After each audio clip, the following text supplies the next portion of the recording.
Alors aujourd'hui on est au bord de l'eau pour pêcher la carpe à la grande canne, avec une technique particulière, la pêche à la patte. Donc j'ai choisi un spot très encombré.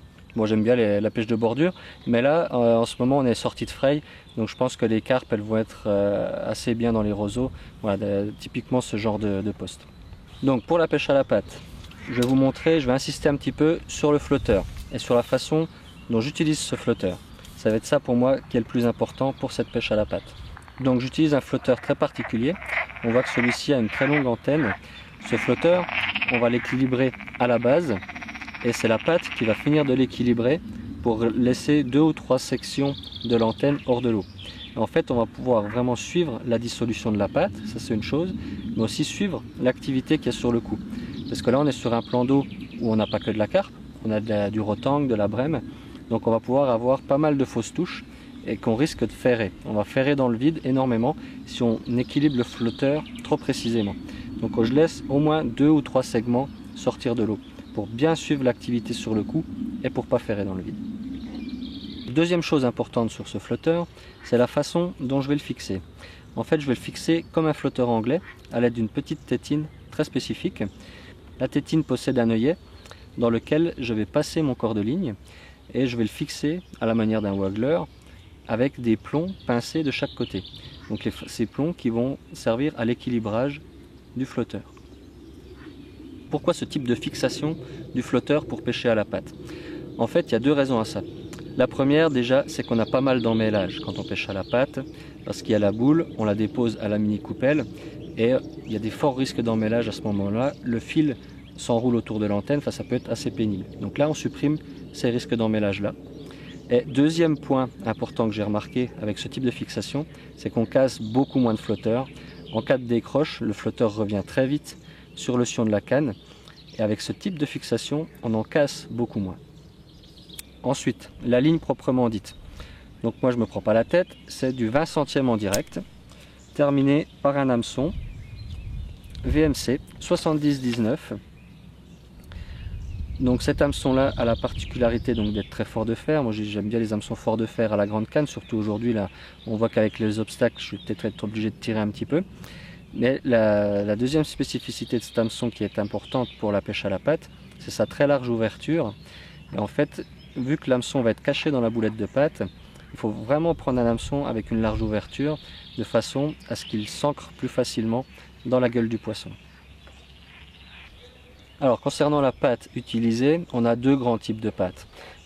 Les pâtes sous forme de farine qu'on peut mélanger, préparer soi-même en fait, et puis des pâtes prêtes à l'emploi.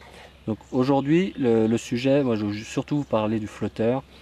Ça va pas être la pâte, donc je vais utiliser une pâte qui est prête à l'emploi avec un parfum pelé, farine de poisson assez habituel.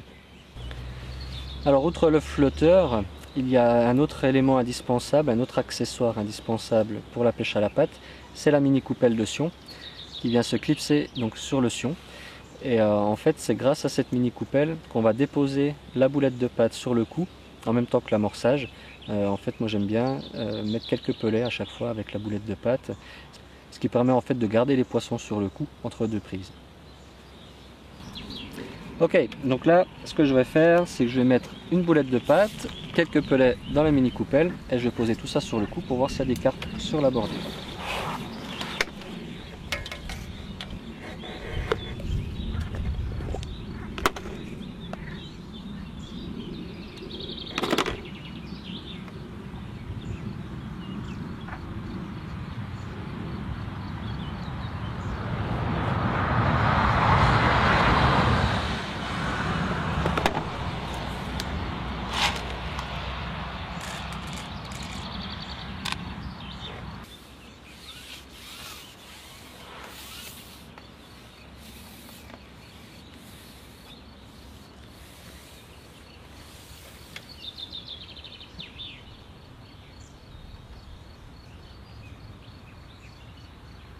Je pose le flotteur dans l'eau sur le côté. On voit qu'il se met en place, il est équilibré à la base de l'antenne. Ensuite, je verse la mini coupelle avec la boulette de patte et les pelets sur le côté gauche, parce que c'est par le côté gauche que j'ai mis la boulette pour pas que ça s'en mêle. Et là donc on voit le flotteur se mettre en place sous le poids de la boulette.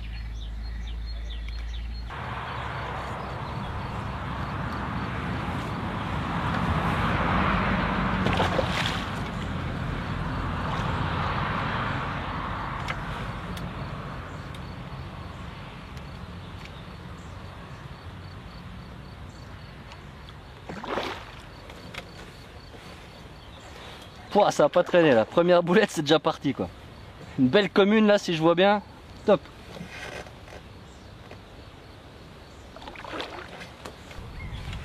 Bon là je la ramène pas trop vite en bordure parce que c'est quand même vachement encombré, je voudrais pas qu'elle se mette dans les branches.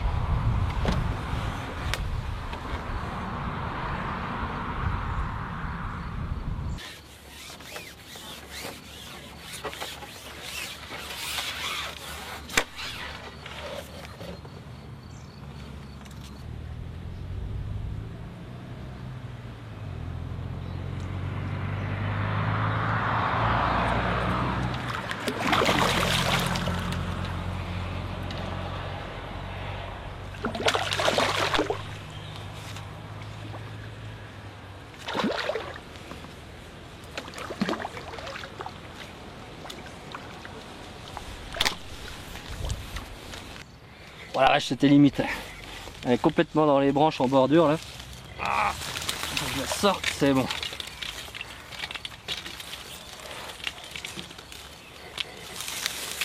Wow. Ah, super poisson. Ça fait plaisir. Une belle commune là, la classe.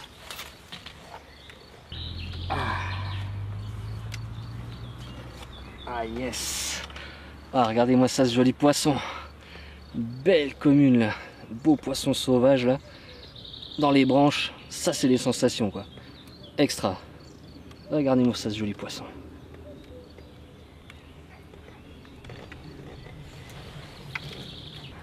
Alors, on met à l'eau ce magnifique poisson.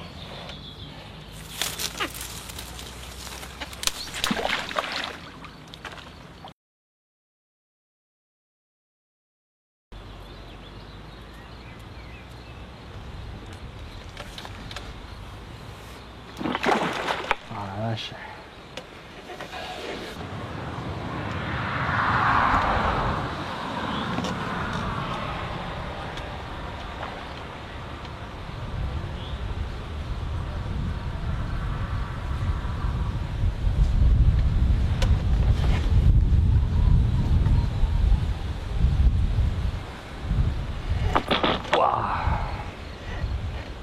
Putain. Ouh.